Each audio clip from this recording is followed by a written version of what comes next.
Introduction to Euclid's geometry class 9th maths का एक ऐसा चैप्टर है जो कि आपको मैथ्स का कम, थ्योरी का चैप्टर ज्यादा लगेगा। लेकिन यकीन मानिए यह एक बहुत ही आसान और मजेदार चैप्टर है। आपको ऐसा लगेगा कि यह सब चीजें तो हमें पहले से ही पता है। ठीक है, तो चलिए शुरू करते हैं। देखिए, पहले नाम से शुरुआत करते हैं। यूक्लिड्स ज्योमेट्री यानी यूक्लिड की ज्योमेट्री। अब यूक्लिड की ही ज्योमेट्री क्यों है? तो देखिए, यूक्लिड्स को फादर ऑफ ज्योमेट्री कहा जाता है। ठीक है, और ज्योमेट्री का मतलब क्या है? ज्योमेट्री का मतलब होता है, देखो ये जियो का मतलब अर्थ, और मेट्री जो बना है ये मेट्रियन शब्द से बना है, जो कि एक ग्रीक वर्ड है जिसका मतलब होता है मेजर, टू मेजर। अब अगर एंशियंट टाइम की बात करें तो अलग अलग जगह पे जो एंशियंट सिविलाइजेशन हो रही थी, जैसे कि इजिप्ट में, बेबीलोनिया में, चाइना में, इंडिया में, हर जगह पर जो प्रैक्टिकल प्रॉब्लम्स को सॉल्व करने के लिए ज्योमेट्री में डेवलपमेंट हो रहे थे। एक ग्रीक मैथमेटिशियन थे जिनका नाम था थेल्स, उन्होंने अपना फर्स्ट नोन प्रूफ दिया। उसके बाद इनके ही एक शिष्य थे जिनका नाम था पाइथागोरस, उन्होंने भी कई ज्योमेट्रिक प्रॉपर्टीज को डेवलप किया, और उसमें से पाइथागोरस थ्योरम आपको पता ही होगा। उसके बाद 300 बीसी में यूक्लिड्स आए, जो कि एक मैथमेटिक्स के टीचर थे अलेक्जेंड्रिया, इजिप्ट में। उन्होंने जितने भी नोन वर्क थे उन सबको अरेंज किया अपने फेमस ट्रीटाइज में। अब चलो और ज्यादा हिस्ट्री में ना जाते हुए सीधे मुद्दे पर आते हैं। तो देखो, जो यूक्लिड्स ने जितना भी वर्क किया था ज्योमेट्री में, तो उस पर बेस्ड उसने 23 डेफिनेशन दी थी, जिसमें से कि 7 डेफिनेशन हमने यहाँ पर लिख रखी हैं। एक एक करके सभी डेफिनेशन को समझते हैं। फर्स्ट थी, a point is that which has no part. एक पॉइंट वो होता है जिसका कोई पार्ट नहीं होता। सपोज मैं यहाँ पर एक पॉइंट बना देता हूँ। ठीक है, ये एक पॉइंट बना दिया, इसकी ना तो लेंथ है, ना ब्रेड्थ है, ना ही इसकी कोई भी रेडियस, डायमीटर, कुछ नहीं मानेंगे। तो पॉइंट क्या है? पॉइंट वह है जिसका कोई पार्ट नहीं होता। ठीक है, नेक्स्ट है, ए लाइन इज ब्रेथलेस लेंथ। एक लाइन वो होती है जिसकी कोई ब्रेथ नहीं होती। सपोज मैं यहाँ पर एक लाइन बना देता हूँ। ठीक है, मैंने एक यहाँ पर लाइन बना दी। अब ये जो हमने एक लाइन बनाई है, तो आप चाहे मोटी लाइन बनाओ, पतली लाइन बनाओ, कैसी लाइन बनाओ, आप हमेशा एक लाइन को ब्रेथलेस काउंट करोगे, मतलब कि किसी भी लाइन की कोई चौड़ाई या ब्रेथ नहीं होती है। ठीक है, तो लाइन क्या है? एक ब्रेथलेस लेंथ। लेंथ कितनी भी हो सकती है, बट इसकी चौड़ाई नहीं मानते हम। ठीक है, चलिए पार्ट थर्ड, यानी कि थर्ड डेफिनेशन है, the ends of line are points. देखो, जैसे हमने एक ही लाइन बनाई, तो लाइन के जो एंड होते हैं ना, जैसे एक एंड ये है, एक एंड ये है, ये क्या है? पॉइंट हम कंसीडर करते हैं। ठीक है, क्योंकि भाई कहीं ना कहीं तो लाइन एक खत्म होती है, कहीं ना कहीं से लाइन स्टार्ट होती है, तो स्टार्टिंग वाला और लास्ट वाला क्या होते हैं? सिर्फ एक पॉइंट्स होते हैं। ठीक है, फोर्थ डेफिनेशन है, ए straight line is a line which lies evenly with the points on itself. मतलब स्ट्रेट लाइन एक वो लाइन है जो कि खुद जो है ना पॉइंट्स को मिलाने से बन जाती है। यानी कि देखो, जैसे यहाँ पर एक स्ट्रेट लाइन बना दी है, स्ट्रेट लाइन पर अगर हम यहाँ बहुत सारे पॉइंट बना देते हैं, तो खुद एक स्ट्रेट लाइन जो है पॉइंट्स अप्लाई करती है। यानी कि अगर बहुत सारे पॉइंट को जोड़ देंगे ना, तभी एक हमारी स्ट्रेट लाइन बन जाती है। ठीक है, चलो फिफ्थ डेफिनेशन देखते हैं। A surface is that which has length and breadth only. देखिए, सरफेस एक वो है जिसका सिर्फ लेंथ और ब्रेड्थ होती है, उसकी कोई हाइट नहीं होती है। जैसे आप यहाँ पर एक ये जो शीट देख रहे हो, यहाँ पर देखो, इसकी एक लेंथ है और इसकी एक ब्रेड्थ है। ठीक है, कोई इसकी हाइट नहीं है, इसकी ना तो डेप्थ है ना हाइट है। तो सरफेस क्या है? जिसकी सिर्फ लेंथ और ब्रेड्थ ही होती है। ठीक है, नेक्स्ट पॉइंट यानी नेक्स्ट डिफाइन पे पहुंचते हैं। The edge of a surface are lines. एक सरफेस की जो एज होती हैं वो क्या होती है? लाइन। आप कोई भी नोटबुक का पेज देख लो या फिर किताब का जो पेज देख लो, ये जो हमारी जो एज होती है, ये जो हमारी एज होती है, ये क्या होती है? ये सिर्फ लाइन से तो मिलकर बनी होती है। ये क्या होती है? लेंथ और ब्रेड्थ जिनको हम बोलते हैं, वो भी क्या है? एक लाइंस ही है। ठीक है, लास्ट पॉइंट यानी कि लास्ट डेफिनेशन है, a plane surface is a surface which lies evenly with the straight line on itself. देखो, एक प्लेन सरफेस एक वह सरफेस है जो कि विद इन स्ट्रेट लाइन ही लाई करती है। देखो इस तरह से, जैसे एक स्ट्रेट लाइन मैंने ये बनाई, एक स्ट्रेट लाइन मैंने ये बनाई, तो इन दोनों लाइन के बीच में ये जो क्या है? ये क्या है? प्लेन सरफेस है। मान लो मैं इस तरह से भी एक लाइन और बना सकता हूं, जैसे ये रेक्टेंगल टाइप मैंने बना दिया, तो विद इन स्ट्रेट लाइन ही ये सरफेस लाई करेगी। ये है पॉइंट 7 का मतलब। चलो, ये थी यूक्लिड्स की डेफिनेशन। अब समझते हैं यूक्लिड्स के एक्सियम्स क्या थे। तो सबसे पहले समझते हैं कि एक्सियम क्या होते हैं। अब समझते हैं यूक्लिड्स एक्सियम्स। तो देखिए, एक्सियम का मतलब होता है ट्रू स्टेटमेंट, एक यूनिवर्सल ट्रू स्टेटमेंट। जैसे कि अगर हम बोलें कि sun rises in the east, सूरज अगर ईस्ट में निकलता है तो ईस्ट में ही निकलेगा ना, उसको कुछ प्रूव करने की जरूरत तो है नहीं, या उसको हम प्रूव तो कर नहीं सकते। तो ऐसे टर्म या ऐसी डिफाइन जो कि यूनिवर्सल ट्रूथ है, उनको हम बोलते हैं यूक्लिड्स एक्सियम। ठीक है, तो इसका फर्स्ट एक्सियम करेंगे, देखो एनसीईआरटी के बुक से ही हम कर रहे हैं ये। तो फर्स्ट है, things which are equal to the same thing are equal to one another. जो थिंग किसी सेम थिंग के इक्वल होती हैं आपस में, तो वो दोनों चीजें भी आपस में इक्वल होती हैं। जैसे मैं यहाँ पे आपको लिख के समझाता हूँ। जैसे x की वैल्यू दे रखी है सपोज a, x की वैल्यू है यहाँ पर a, और देखो यहाँ पर y की वैल्यू भी मैंने यहाँ पर a दे दी, ठीक है। x जो है वो इक्वल है a के, y ये भी इक्वल है a के। अगर ये दोनों यानी x और y दोनों a के ही इक्वल हैं, तो ये दोनों भी आपस में इक्वल होंगे, यानी x इक्वल टू वाई होगा। यही यहाँ पर इस एग्जाम का मतलब है। Things which are equal to the same thing, ये दोनों थिंग है, ये दोनों एक चीज के इक्वल है, यानी दोनों ए और ए के इक्वल है, तो ये दोनों भी आपस में यानी एक्स और वाई आपस में इक्वल होंगे, ठीक है। तो ये था हमारा फर्स्ट एग्जाम। सेकंड देखते हैं। देखिए सेकंड में, if equals are added to equals the wholes are equal. अगर किसी इक्वल चीज को इक्वल्स में जोड़ा जाए तो होल जो बनेगा वो भी इक्वल बनेगा। जैसे मैं यहां समझाता हूं, देखो जैसे x इक्वल वाई है, x और y दोनों इक्वल हैं, ये हमने दे दिया, बीच में इक्वल लगा दिया, तो ये दोनों इक्वल हैं। अब अगर इन इक्वल में मैं यहां पर +2 जोड़ देता हूं और यहां पर y में भी +2 जोड़ देता हूं, देखो यहां भी 2 जोड़ा, यहां भी 2 जोड़ा, 2 और 2 तो आपस में इक्वल है, और x और y भी इक्वल थे, तो इन इक्वल में मैंने दोनों तरफ इक्वल चीज को जोड़ा, तो ये जो होल बनेगा, ये जो टोटल पार्ट बनेगा, ये भी आपस में इक्वल होगा। ये मतलब है एग्जाम नंबर 2 का, ठीक है। चलिए 3 करते हैं। 3 axiom, if equals are subtracted from equals the remainders are equal. देखो सेकंड एग्जाम में हमने जोड़ा था, ऐड किया था, यहां पर हमने बोला है अगर इक्वल को सब्ट्रैक्ट किया जाए इक्वल से, तो जो रिमाइंडर बचेगा वो भी इक्वल होगा। चलो मैं यहाँ पर आपको लिख कर समझाता हूँ। देखो जैसे x और y, यही एग्जांपल लेता हूँ, x और y दोनों आपस में इक्वल थे।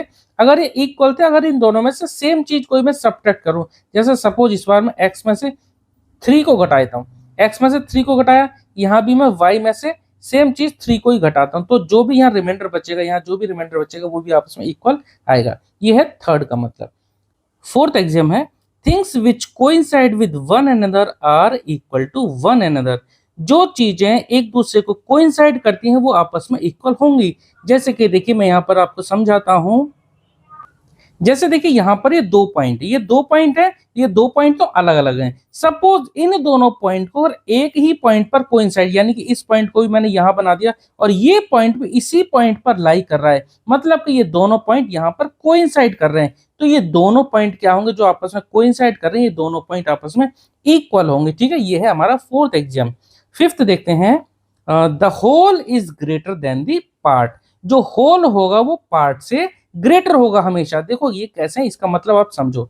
जैसे मैंने यहाँ पर एक लाइन बना दी, इस लाइन को मैंने नाम दे दिया ए और बी, और इस लाइन पे अगर मैंने कोई पॉइंट दे दिया सी, तो ये जो ए सी जो है इस ए बी का ही एक पार्ट है, तो ये ए सी ए बी का ही पार्ट है, और ए सी जो कि एक पार्ट है ए बी का, तो ए सी हमेशा इस टोटल से छोटा रहेगा, ठीक है। तो the whole is greater than the part, या फिर जो हम होल कहें तो ये पूरा पूरा इस पार्ट से हमेशा बड़ा रहेगा। यहाँ पर इस एग्जाम का यही मतलब कि ए बी क्या होगा, इस पार्ट से हमेशा बड़ा होगा। तो whole is always greater than the part.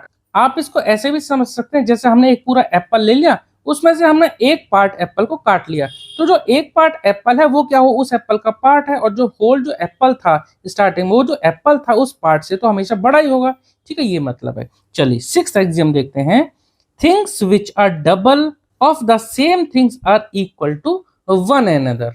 देखो इसको ऐसे समझते हैं, कोई चीज अगर डबल है सेम थिंग के, सपोज मैं यहाँ पर लिख देता हूँ x की जो वैल्यू है वो डबल है a की, तो 2a का मतलब क्या, a का डबल है। ऐसे ही अगर y जो है वो भी जो है a का डबल है, यानी कि वो भी 2a है, तो ये दोनों भी आपस में क्या होंगे, इक्वल होंगे, ठीक है। तो यहाँ पर यही मतलब है, things which are double of the same thing are equal to one another. तो इसका मतलब क्या हुआ कि x और y क्या है, दोनों आपस में इक्वल हैं, ठीक है। ये मतलब है एग्जाम नंबर 6 का।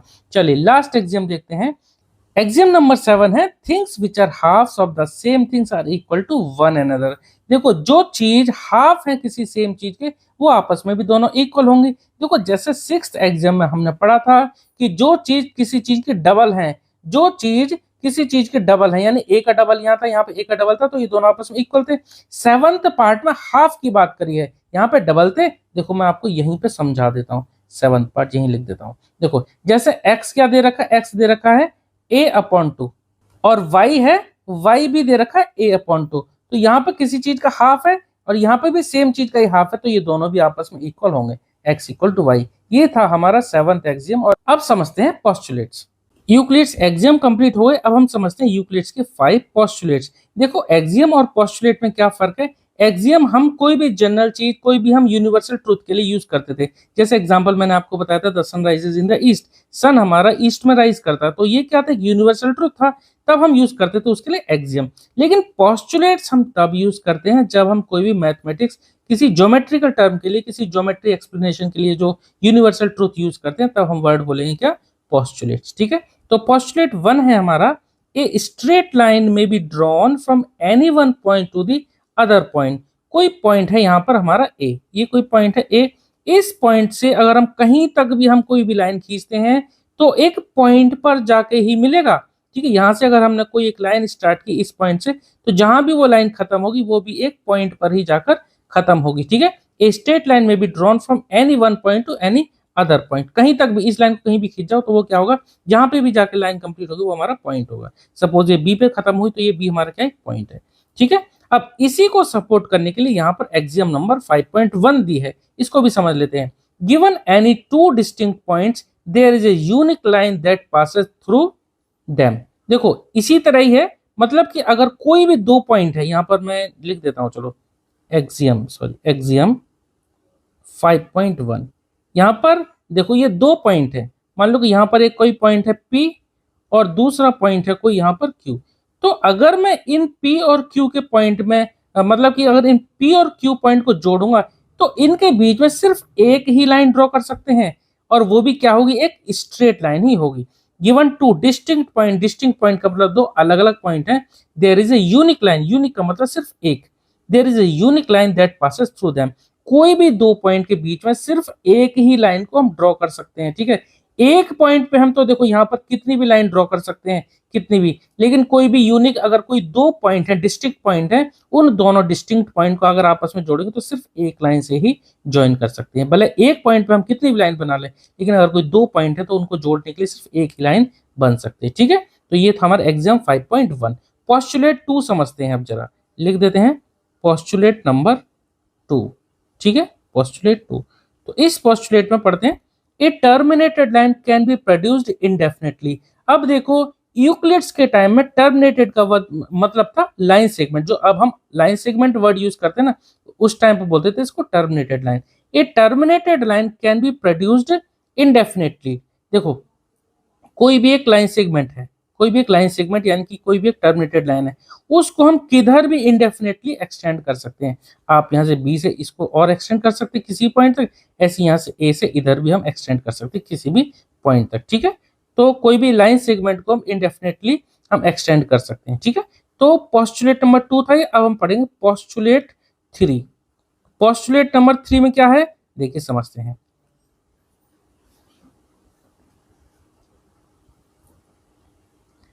A circle can be drawn with any centre and any radius. देखो एक सर्कल को बनाने के लिए हमें क्या चाहिए, कोई भी सेंटर चाहिए। इस सेंटर पे हम छोटा सर्कल बना दें, चाहे इसी सेम सेंटर पे बड़ा सर्कल भी बना सकते हैं। इस तरह से कितना भी बड़ा सर्कल बना सकते हैं, कोई भी हमारा सेंटर अगर गिवन है तो उस पर कोई भी सर्कल हमारा बन जाएगा। या फिर अगर हमें रेडियस दे दी जाए, सपोज मान लो हमें एक ही रेडियस दे दी गई, इस रेडियस पर हमें सर्कल बनाना, तो जहां पे चाहे इसको सेंटर मान लो, चाहे इसको सेंटर मान लो, और इसको रेडियस मानते हुए हम एक सर्कल बना सकते हैं। ठीक है, तो पोस्टुलेट नंबर 3 है, a circle can be drawn with any centre and any radius. किसी भी रेडियस का या किसी भी सेंटर पर का हम सर्कल बना सकते हैं। ठीक है, चलो ये था हमारा पोस्टुलेट नंबर 3। अब समझते हैं पोस्टुलेट नंबर 4। देखो पोस्टुलेट नंबर 4 में है, all right angles are equal to one another. जितने भी आप राइट एंगल्स बना लो सभी आपस में इक्वल होंगे। सपोज मैं यहाँ पर एक राइट एंगल बना देता हूँ, ये ठीक है 90 डिग्री बन गया। यहाँ पे कुछ भी नाम हम दे सकते हैं, यहाँ पे हम लिख देते हैं ए, इस पॉइंट का नाम ए, ये ओ और ये बी। ए ओ बी कितना है, 90 डिग्री है। एक और मैं बना देता हूँ, चलो ये एक और बना दिया। आप और यहाँ पे बड़ा एंगल बना सकते हैं। बड़ा एंगल क्या, एंगल की सिर्फ ये जो दो भुजाएं हैं, दो साइड है ना, सिर्फ इन्हीं को बड़ा कर सकते हैं। ये एंगल हमारा 90 डिग्री ही रहेगा। तो जितने भी आप राइट एंगल्स बना लो सभी आपस में इक्वल होंगे। इन साइड्स की लेंथ से कोई फर्क नहीं पड़ता, सिर्फ ये एंगल अगर इक्वल है तो सभी राइट एंगल, या कोई भी एंगल अगर मान लो 30-30 के हैं, 60-60 के हैं, तो सभी आपस में क्या होंगे, इक्वल। ये था हमारा पोस्टुलेट नंबर 4। अब समझते हैं पोस्टुलेट नंबर 5। पोस्टुलेट नंबर 5 समझते हैं। If a straight line following on two straight lines makes the interior angles on the same side of it taken together less than two right angles, then the two straight lines if produced indefinitely meet on that side on which the sum of angles is less than two right angles। Statement काफी इसका लंबा है, चलो मैं इसको समझाता हूं। देखो, अगर यहाँ पर ये दो स्ट्रेट लाइन है, दो स्ट्रेट लाइन है, मैं यहाँ पर पैरेलल बिल्कुल नहीं बोल रहा हूं। अगर ये दो स्ट्रेट लाइन है और इनको कोई एक तीसरी स्ट्रेट लाइन कट कर रही है, ठीक है, फिर क्या होगा कि जिधर देखो ये दो इंटीरियर एंगल बनने, इधर भी दो इंटीरियर एंगल बनेंगे, तो जिधर इन इंटीरियर एंगल्स का सम टू राइट एंगल से कम होगा, यानी इन दोनों एंगल का सम 180 डिग्री से कम होगा, उधर की तरफ ही ये दोनों स्ट्रेट लाइंस मीट करेंगी। अगर इन दोनों लाइन को हम एक्सटेंड कर देंगे ना, तो ये इधर ही मीट करेंगे। ये जो ट्रांसवर्सल जैसी जो ये लाइन कट कर रही है, इधर तो देखो ये दोनों एंगल जो 90, इन दोनों एंगल का सम 90 डिग्री से 90 + 90 से बड़ा आएगा, यानी 180 डिग्री से इन दोनों का सम बड़ा आएगा। तो इधर ये दोनों लाइन नहीं मीट करेंगी, ये लाइन उधर साइड मीट करेंगी जिधर दोनों एंगल का सम 90 + 90 यानी कि 180 डिग्री से कम आएगा, यानी 1 + 2 एंगल का सम जो आएगा वो 180 डिग्री से कम होगा। तो ये दोनों लाइन इधर ही मीट करेंगी, ठीक है, इस लाइन के लेफ्ट साइड में। क्लियर हो गया? ये था हमारा पोस्टुलेट नंबर 5। चलो पोस्टुलेट सारे हमारे कंप्लीट हो गए। अब हम करते हैं इस चैप्टर के एग्जांपल्स। तो एग्जांपल 1 देखते हैं। If A B and C are 3 points on a line, देखो यहाँ पर एक लाइन है ए बी सी, ये 3 पॉइंट है, and B lie between A and C, देखो बी जो है ए और सी के बीच में लाई कर रही है। Then prove that A B plus B C equal to A C, तब हमें A B plus B C A C के इक्वल प्रूव करना है। देखिए, क्योंकि हम चैप्टर पढ़ रहे हैं यूक्लिड ज्योमेट्री, तो इसको उसी तरह से प्रूव करना है। देखिए यहाँ पर हियर, मैं यहाँ लिख देता हूँ पहले, हियर ए सी ये लाई करता है कहाँ पर, here A C lie coincident, ठीक है, here A C lie coincident with A B plus B C. देखो A B plus B C पर ए सी कोइंसिडेंट लाई करता है, तो हम एक्सियम नंबर 4 यूज करेंगे। क्या थी, मैं आपको एक बार दिखाता हूं। देखो एक्सियम नंबर 4 में हमने पढ़ा था things which coincide with one another are equal to one another. जो चीज कोइंसाइड करती है एक दूसरे से वो आपस में इक्वल होती हैं। तो यही एक्सियम का यूज करते हुए हम यहाँ पर इक्वल दिखा देंगे, ठीक है। तो हम यहाँ लिख देते हैं since from Euclid's axiom number 4 लिख देंगे वी कैन कंक्लूड, ठीक है, वी कैन कंक्लूड, क्या हमने कंक्लूड किया कि A B plus B C equal to A C, ठीक है। तो हम ये डायरेक्ट एक्सियम नंबर 4 से कंक्लूड कर सकते हैं कि A B plus B C क्या होगा, ए सी के बराबर होगा, ठीक है। आपको सिंपल एक्सियम नंबर 4 से इसको कंक्लूड कर देना है कि ए सी जो लाई करता है वो coincident with A B plus B C, ठीक है। तो एग्जाम्पल नंबर 1 हमारा कंप्लीट हुआ। अब एग्जाम्पल नंबर 2 देखते हैं। एग्जाम्पल नंबर 2 देखते हैं। Prove that an equilateral triangle can be constructed on any given line segment. तो यहाँ हमें प्रूव करना है कि कोई भी गिवन लाइन सेगमेंट पर हम एक इक्विलेटरल ट्रायंगल को कंस्ट्रक्ट कर सकते हैं। तो हमने यहाँ पर एक लाइन सेगमेंट बना ली ए बी जो कि गिवन है, तो इस ए बी लाइन सेगमेंट पर हमें इक्विलेटरल ट्रायंगल बनाना है। तो ध्यान रखना, एक इक्विलेटरल ट्रायंगल में सभी साइड्स इक्वल होती हैं, यानी ए बी साइड की ही जो दोनों साइड जो बनेंगी वो दोनों ए बी साइड की ही होंगी, यानी कि तीनों साइड इक्वल होंगी। तो देखिए इसको प्रूव करने के लिए हमें यहाँ पे कंपास और पेंसिल का इस्तेमाल करना पड़ेगा। तो हम क्या करेंगे, कंपास की नोक को एक पॉइंट पर रख देंगे और ये पेंसिल की नोक को दूसरे पॉइंट पर। मतलब कि हमने जो टोटल डिस्टेंस थी ना, वो टोटल डिस्टेंस हमने इन दोनों पॉइंट के बीच में ले ली, ठीक है। ये बात समझ में आ गई।